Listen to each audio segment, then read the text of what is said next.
बात ध्यान रखना, ब्राह्मणों से कदापि वैर मत करो। ब्राह्मण है जो गायत्री उपासक हैं, शिखाबंधन, और ब्राह्मणों से भी निवेदन है अपने ब्राह्मणत्व को मत खो। आप त्रिकाल संध्या नहीं कर सकते, एक काल की संध्या करो, गायत्री मंत्र का जाप करो, शिखा रखो, तिलक लगाओ, मुख से गालियां मत बको। और जो ब्राह्मण इन नियमों पर चलता है तो राजा तो केवल अपने देश में पूजा जाता है, पर विद्वान सर्वत्र पूजा जाता है। विद्वान की सर्वत्र पूजा होती है, सभी जगह। और बड़ा सुंदर अवसर चल रहा, अभी महाराज आपको बताएं, पितृपक्ष का महीना चल रहा है। कौन सा महीना चल रहा? पितृपक्ष का महीना चल रहा। और पितृपक्ष के पावन माह में हम भागवत कथा सुन रहे हैं। अगर आपने पितृपक्ष में कोई भी सत्कर्म किया, उसका 1000 गुना फल प्राप्त होता है। लेकिन आजकल हमने देखा कि आजकल पितरों के ऊपर ही लोग विचित्र कमेंट करते हैं। मैं प्रार्थना करूं, पितृपक्ष में पितरों के निमित्त जरूर जियो। अगर अपने जीवन में शांति चाहते, कई बार पितृदोष होता है, हमें पता नहीं लगता। पितृदोष के लक्षण सुनो। पितृदोष क्या कहलाता? पितृदोष का मतलब है पितृ आपके पूर्वज मर जाएं, दादा, परदादा, दादी, नाना, नानी, चाचा, ताऊ मर जाएं और उनका विधिवत संस्कार ना हो या कोई त्रुटि हो जाए तो वो प्रेत योनि में घूमते रहते हैं और अपने वंश वालों को बार बार परेशान करते रहते हैं। कहीं शादी विवाह में रोक लगाएंगे, कहीं सत्कर्म करें, सत्कर्म में रोक लगा देंगे, कहीं आपका घर में मंगल होने वाला हो, उसमें कुछ अमंगल हो जाएगा, आप आगे नहीं बढ़ पाएंगे। पितृदोष के ये जो है लक्षण है।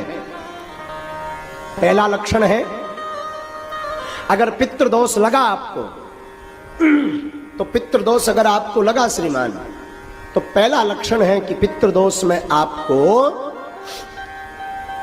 सबसे ज्यादा मंगल काजों में रुकावट आएगी। अब पितृदोष अगर आपको लगा तो आप आगे नहीं बढ़ पाएंगे। पितृदोष अगर आपको लगा तो श्रीमान पितृदोष के कारण आपके घर में निरंतर कलेश रहेगा। कलेश जानते, लड़ाई।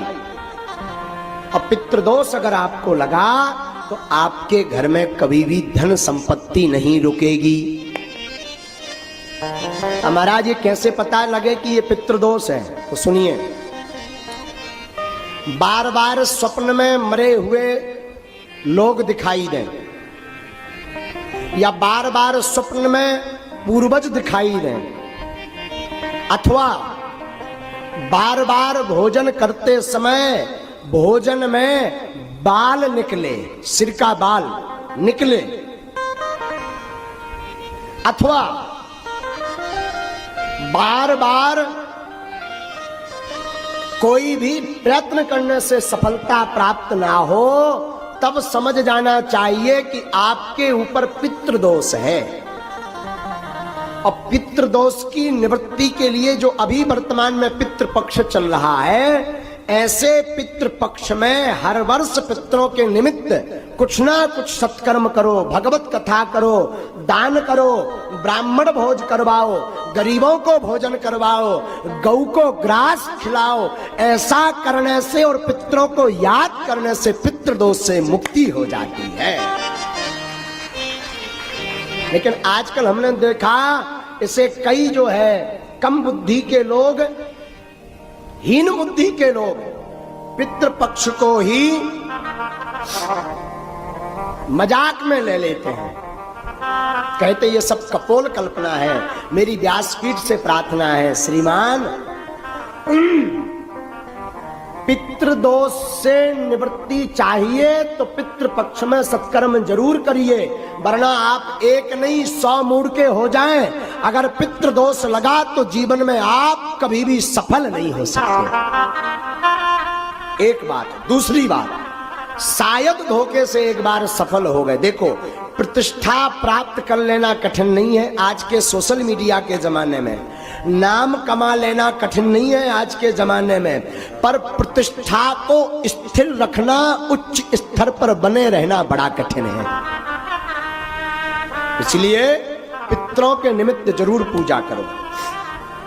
अगर पितरों की आपको स्मरण नहीं है कि हमारे पूर्वज कब खत्म हुए थे, किस तिथि को खत्म हुए थे, तो अमावस्या के दिन ब्राह्मण भोज करवाओ, भागवत करवाओ, सुंदरकांड का पाठ करवाओ। आपके पास धन नहीं तो सत्यनारायण की कथा सुनो। आपके पास बिल्कुल गरीबी है तो घर पर बैठकर पूरे परिवार सहित भगवान नाम का संकीर्तन गाओ। और ज्यादा गरीब हो, ब्राह्मण भोज नहीं करवा सकते, तो गौ माता के लिए घास लेकर के पितरों के निमित्त गौ माता को घास खिलाओ। इससे भी पितृदोष से मुक्ति मिलेगी। और एक बढ़िया उपाय बताएं, पूर्वजों को तो लगभग सब मानते होंगे, शायद पूर्वजों को आप मानते हैं और आपको लगता है कि पितृदोष है और इतना भी नहीं कर सकते, तो पितृपक्ष के 15 दिन पितरों की दिशा है दक्षिण दिशा। पूर्वज कहाँ निवास करते हैं? दक्षिण में। वैसे तो 15 दिन तक उनको जल दें, 15 दिन तक उनके नाम का दीपक रखें, 15 दिन तक दक्षिण दिशा में उनके नाम का भोजन रखें। लेकिन एक बात बोलूं, अतिशयोक्ति नहीं होगी। जियत पिता को दीन ना नीर, मृतक पिता को हलवा खीर।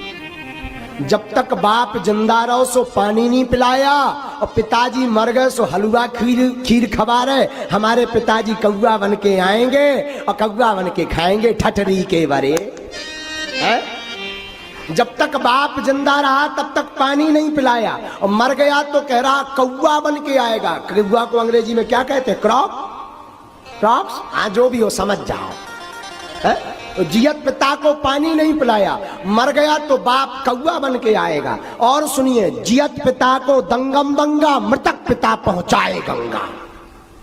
जब तक बाप जिंदा रहा तो मारपीट करते रहे, और बाप मर गया सो गंगा जी सपरा रहे ठटरी के वरे हैं।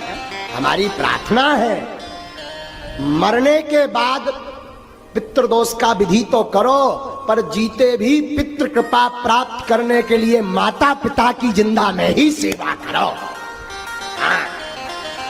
और फिर भी किसी कारण से माता पिता की, गुरु की सेवा नहीं कर पाए, कई इतने यहाँ अभागे बैठे होंगे, कई पुरुष यहाँ माताएं अभागी बैठी होंगी जिन्होंने अपने माता पिता की सेवा नहीं की होगी। छोटी छोटी बात पर माँ को गाली दे देते हैं, पिता को अपशब्द बोल देते हैं। मैं प्रार्थना करूं, तुम जिस माता पिता को अपशब्द बोलते हो, गाली देते हो, ये वही माँ है जिस माँ ने 9 माह अपनी कोख में तुम्हें रखा है। तो मैं प्रार्थना करूं, माता पिता को दुख मत दो। फिर भी पितृपक्ष है और आप इनमें से कोई उपाय नहीं कर सकते, तो दक्षिण दिशा की तरफ 3 दीपक जलाएं। सरल उपाय सुनिए, दक्षिण दिशा की तरफ 3 दीपक जलाएं और अपने पूर्वजों को प्रणाम करके बोले, हमसे जो भी भूल हुई क्षमा करना, और उनकी याद में 2 आंसू बहा दें। इससे बड़ा श्राद्ध का कोई उपाय नहीं है। सबसे सरल उपाय, भगवान नाम लेकर के दक्षिण दिशा में उनका स्मरण करके 2 आंसू बहा दें। इससे पितृदोष की मुक्ति 15 दिन में आपको प्राप्त होगी। और पितृपक्ष को जरूर माने। और हम आप